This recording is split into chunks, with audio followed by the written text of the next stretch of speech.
रेहाना और रवि की शादी के वक्त रवि के पास कुछ नहीं था। रेहाना, तुमने मुझसे शादी करके एहसान किया है। मुझसे ज्यादा तो तुम कमाती हो। अरे तो क्या हुआ, एक दिन आएगा रवि कि तुम खूब पैसा कमाओगे। मुझे तुम पर पूरा विश्वास है।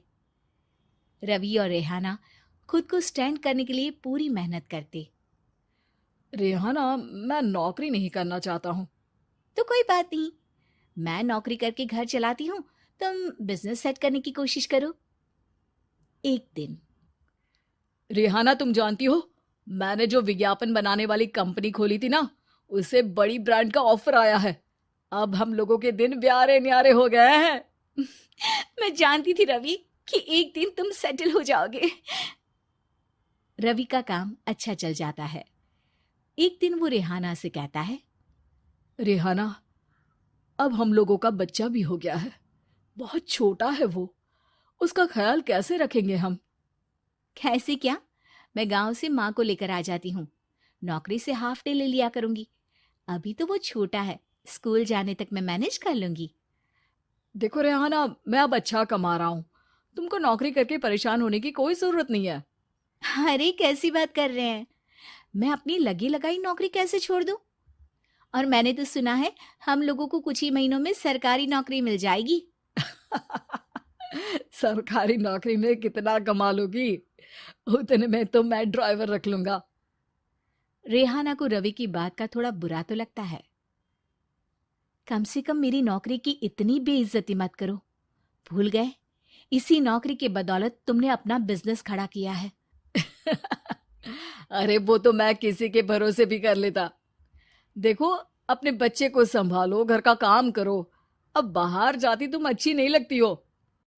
रेहाना रवि के कहने पर नौकरी तो छोड़ देती है, लेकिन अब बड़े से घर में उसकी कीमत किसी नौकर से कम नहीं होती। एक दिन रवि का दोस्त आता है। भाभी, हम लोग तो आपको तब से जानते हैं जब से आप लोग शादी होकर इस शहर में आए थे। आपकी बदौलत ही सारा बिजनेस खड़ा हुआ है। ये किस्मत तो आप ही की है भाभी। हाँ हाँ भाई, हमारी मेहनत तो कुछ है ही नहीं। अरे होगी, लेकिन भाभी की किस्मत के आगे कुछ नहीं। दोस्त वहां से चला जाता है, लेकिन रवि का गुस्सा सातवें आसमान में होता है। देखा कैसे बोल रहा था? अरे बिल्कुल अच्छा आदमी नहीं है ये। कैसी बात कर रहे हैं आप? प्रशांत भैया तो बहुत अच्छे इंसान है रवि। कैसे उन्होंने हमारे मुश्किल वक्त में हमारा साथ दिया था। अरे था पैसा तो साथ दिया, नहीं तो कौन पूछता है? रवि का व्यवहार पैसा आते ही अलग हो गया। वो बंदे को बंदा नहीं समझता। घमंड से घिरे रवि ने तो एक दिन हद ही कर दी। रेहाना, मैं अब तुम्हारे साथ नहीं रह सकता हूँ। क्या क्या बकवास कर रहे हो रवि? क्या कहना चाहते हो? और क्यों नहीं रह सकते तुम मेरे साथ? देखो, मुझे कोई और पसंद है, और उसने साथ रहने पर बस यही शर्त रखी है कि मुझे तुम्हें तलाक देना होगा। रेहाना, जो कि एक स्वावलंबी महिला थी, उसने बिना देर किए रवि को कह दिया, कोई इश्यू नहीं, मुझे पैकिंग में 4 दिन का वक्त लगेगा, लेकिन तब तक मैं तुम्हारे साथ नहीं रहूंगी। 4 दिन के लिए तुम कहीं और शिफ्ट हो जाओ, मैं घर से निकलूंगी तो बता दूंगी। रवि घर छोड़कर चला जाता है। रेहाना को दुख होता है, वो रोती है, लेकिन व्यवहार से स्ट्रांग रेहाना को पति के वापस आने का और उसे सबक सिखाने का पूरा भरोसा था। फिर एक दिन, अरे शुशिका, कब शादी करोगी तुम मुझसे? यार मैंने तो सोचा था तुम शादी से पहले मुझे विदेश लेकर जाओगे, महंगी कार दिलाओगे। अरे सब दिला दूंगा, लेकिन पहले मुझसे शादी तो कर लो। हाँ हाँ, क्यों नहीं। मैं कुछ दिनों के लिए अपने मम्मी पापा के पास जा रही हूँ और लोगों से अपनी शादी की बात करूंगी। अरे शुशिका, कैसे रहूंगा मैं तुम्हारे बिना? अब तो शादी ही होने वाली है हम लोगों की। शुशिका रवि को छोड़कर चली जाती है। रवि घर आता है, जहां रेहाना को ना पाकर उसे सब अजीब लगता है। घर तो रेहाना के बिना कुछ नहीं है। बच्चे की याद भी आ रही है। चलो एक वीडियो कॉल कर लेता हूँ। रवि रेहाना को वीडियो कॉल करता है, लेकिन रेहाना फोन नहीं उठाती। रात को सोते वक्त मन कर रहा है मुन्ने को गले लगा लूं। चलो कोई ना, शुशिका से शादी के बाद मेरे और भी बच्चे होंगे। अगले दिन रवि ऑफिस जाता है, जहां टीना खड़ी होती है। सर, आपने अपने नए ऐड के लिए मॉडल की रिक्वायरमेंट डाली थी ना, मैं उसी के लिए आई हूँ। रवि टीना को देखकर खुश हो जाता है। अब शादी हो गई है तुम्हारी? नहीं सर, बस अच्छा सा हैंडसम और अमीर लड़का देख रहे हैं मेरे मम्मी पापा। रवि के दिमाग से तो टीना को देखकर शुशिका का ख्याल भी खत्म हो जाता है। अरे यार, ये लड़की मिल जाए कितनी सुंदर है।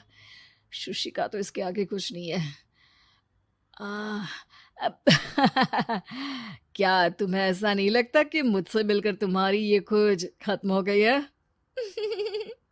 आप तो 2 बच्चों की पापा लग रहे हैं।